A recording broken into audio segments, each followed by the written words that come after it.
Vous avez de la difficulté à prendre des décisions.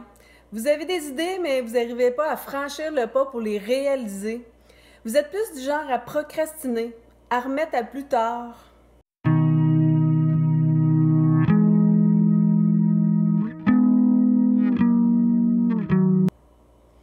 Bonjour, ici Marie-Christine Savard, coach de vie, éducatrice spécialisée et auteure. Merci d'être là pour cette capsule sur le développement personnel et la gestion des émotions. Aujourd'hui, je vais vous présenter 2 étapes simples pour prendre une décision puis vous mettre en action. Lorsque vient le temps de prendre une décision, c'est pas toujours facile de faire un choix, particulièrement quand il s'agit d'une décision importante. Tous les jours, on est confronté à la prise de décision, que ce soit dans le choix des vêtements que nous porterons, ou ce que nous mangerons, ou par quelle tâche nous allons commencer la journée. La plupart du temps, nous le faisons plus ou moins consciemment et souvent, c'est sans grandes conséquences. Cependant, quand vient le temps, on a une décision importante à prendre, ça comporte des risques plus ou moins grands et certaines personnes peuvent avoir de la difficulté à faire un choix. Plusieurs même ne réussiront pas à se décider de peur de faire le bon ou le mauvais choix et de faire face aux conséquences. Je tiens à souligner qu'il y a une différence significative entre avoir un désir et prendre une décision. C'est la mise en action. On peut avoir plusieurs idées, des désirs, des rêves, mais ce qui marquera la prise de décision d'atteindre un objectif, ça va être dans ce que nous mettrons en place pour l'atteindre.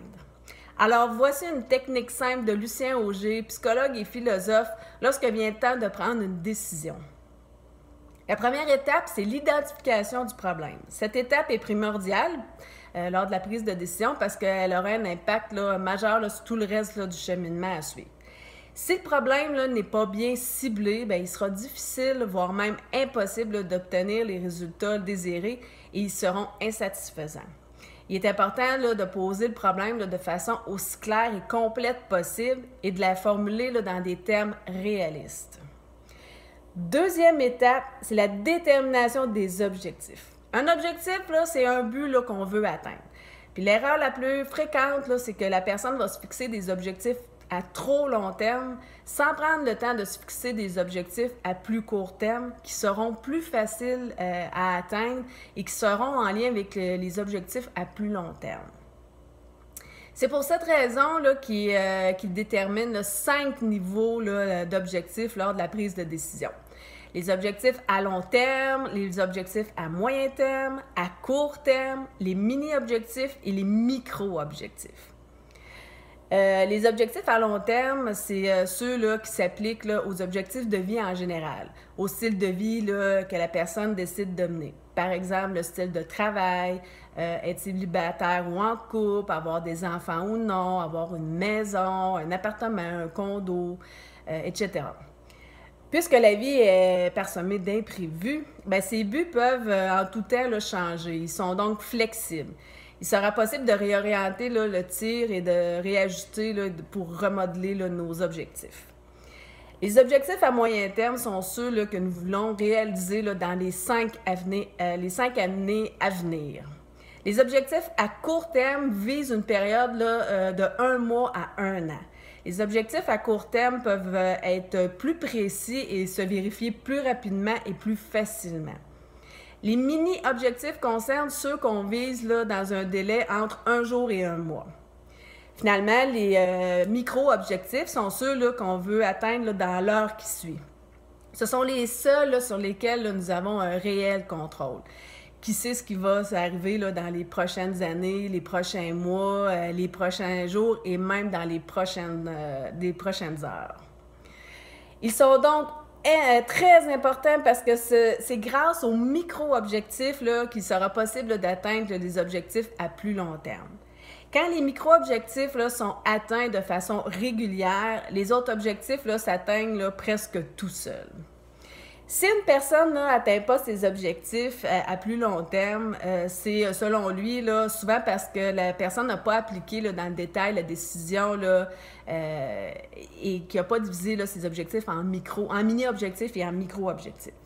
C'est avec des petits gestes, des petites actions chaque jour là, qu'il sera possible d'atteindre des objectifs à plus long terme et ainsi d'obtenir ce qu'on désire vraiment. Pour rendre la tâche plus facile, il va être utile et pratique là, de tout mettre ça là, par écrit afin de vous rappeler là, régulièrement là, vos objectifs et de vérifier là, l'atteinte de vos mini et de vos micro-objectifs. Il est important là, de tenir compte des imprévus de la vie, que ce soit la maladie, la fatigue, une tâche additionnelle, un obstacle, des coûts supplémentaires sur lesquels nous n'avons peu de contrôle. De plus, il est essentiel là, de se donner là, des moyens là, pour atteindre là, nos objectifs et plus essentiel encore là, que nos objectifs soient réalistes et réalisables. Pour terminer, souvenez-vous que peu importe la décision que vous allez prendre, il n'y a aucune certitude que vous prendrez la bonne ou la mauvaise décision. Parce qu'on ne peut pas prévoir à l'avance là, ce qui va arriver. Et si on prend là, telle ou telle décision. Alors, il vaut mieux prendre des risques. Et rien ne nous empêche là, de revenir là, sur notre décision ou de réparer les torts par la suite. Qui risque rien n'a rien. Il se peut même qu'en osant prendre une décision qui semblait risquée au départ, vous réalisiez là, qu'il y a plus d'avantages là, que d'inconvénients. Ou que vous découvriez là, des forces là, et des aptitudes là, que vous ignoriez. Bref, les résultats là, pourront vous surprendre. Alors, osez. En résumé, si vous voulez atteindre vos objectifs, la première étape et la plus importante, c'est de bien déterminer votre objectif. La deuxième, c'est de se fixer des objectifs. Puis il y a 5 niveaux là, d'objectifs, soit les objectifs à long terme, à moyen terme, à court terme, les mini-objectifs et les micro-objectifs. Ensuite, on met des stratégies, des moyens en place pour atteindre les micro-objectifs qui sont les plus importants parce que ce sont sur eux qu'on a le plus de contrôle. Et si on les atteint régulièrement, les objectifs à long terme vont s'atteindre presque tout seuls. Pour d'autres capsules et des articles en lien avec le développement personnel et la gestion des émotions, ou pour en savoir plus là, sur les services de consultation privée que j'offre ou les ateliers en ligne sur le bonheur, visitez mon site au www.relationaide.net. Sur ce, je vous souhaite une excellente journée et au plaisir de vous voir.